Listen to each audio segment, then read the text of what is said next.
Welcome to the We Made It podcast. Before we get started, this episode is brought to you by Girlfriends. They customize apparel and much more. Don't wait for an opportunity, create one. So, today's episode is about PTSD, and the P is for poor traumatic stress disorder. So, what this is, let's see, the other day I was with a group of friends and we were talking about all of our accomplishments. Just eating, catching up on everything. And we were talking about, all the ideas we come up with. And I was telling them that I always feel like I hadn't, not that I hadn't accomplished anything, but that I'm not so far from where I started. And it feels like any second that I can become poor again. Not that I'm rich now, but I'm further away from being poor than I used to be.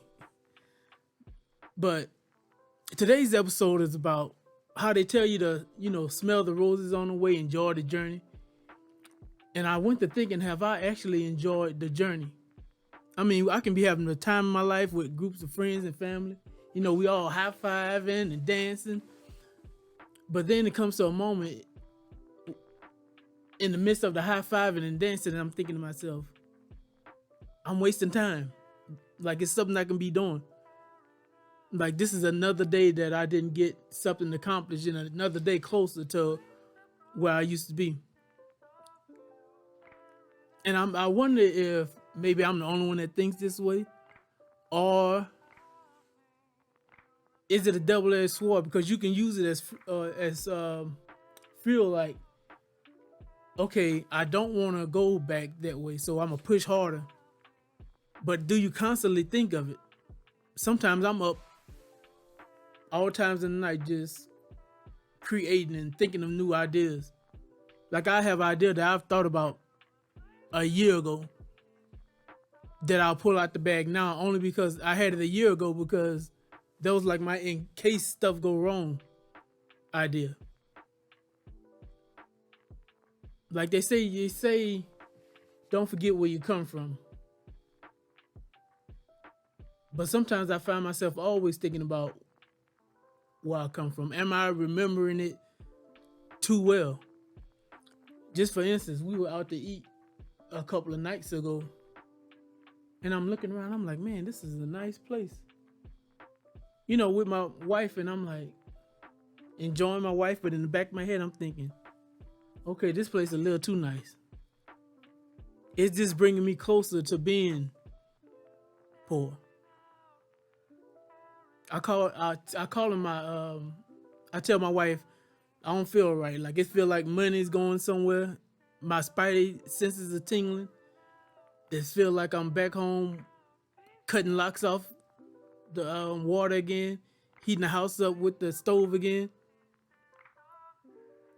And she's like, we know we're near poor. We don't even have to do that.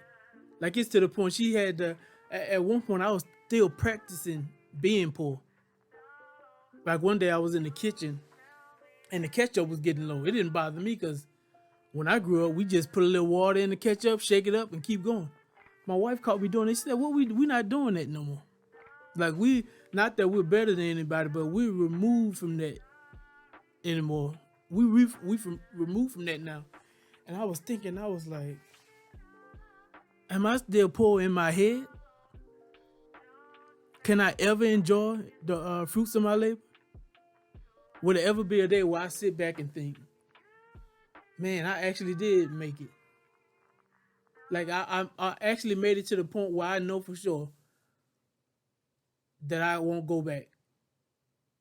That I know for sure that somebody just can't come pick my car up, or somebody just can't come kick me out of my place I'm living in. That kind of stuff is always playing in my head. No matter how I get calls from people saying, well, I'm so proud of you. You're doing so much. I wish I can do the things that you're doing. And I'm thinking to myself, I don't feel like I'm too far away from where you are. I don't feel like I'm as high as I think people would think I would be. You know, I'm still that kid that got all his shoes from the drugstore. Where I'm from, we call it the drugstore, like Walgreens or CVS, but ours is literally the drugstore. My shoes, none of my shoes came in the box. All of them came with that little plastic thing hanging on. And somewhere in my journey, I'm always that little boy that got his shoes. I wore slamming jams to play basketball in. And those are the things that, yeah, it fuels me, but at the same time, it's like I'm one day, 1 second, 1 moment away from that. So in the midst of us high fiving and celebrating and toasting, I'm like, I'm wasting time. This fun. It's like y'all having fun, and I'm worried about being poor. Like I said, will I ever enjoy it? When I think about fun or somebody, I'm like, sometimes I cringe because I'm like, that's like we wasting time. Like vacations trip, we wasting time. That's a whole week gone down the drain. A week gone down the drain, or a week closer to me being where I started. So, like I said, am I the only one that thinks this way? Do you have PTSD, post traumatic stress disorder, or do you use that? Do you use where you come from to fuel the fire, or is that fire being fueled only because you're so afraid of going back? Not because you want to accomplish so much, because you want to get as far from where you started. If you do think like I think, and you were able to overcome it, how did you overcome it? What were the tools you used to get past you know what, i'm not I'm not going back there. I'm not even close to where I started, and I can enjoy my friends, my family. I can enjoy the fruits of my labor. I can sit down and relax and just look over the work I've done.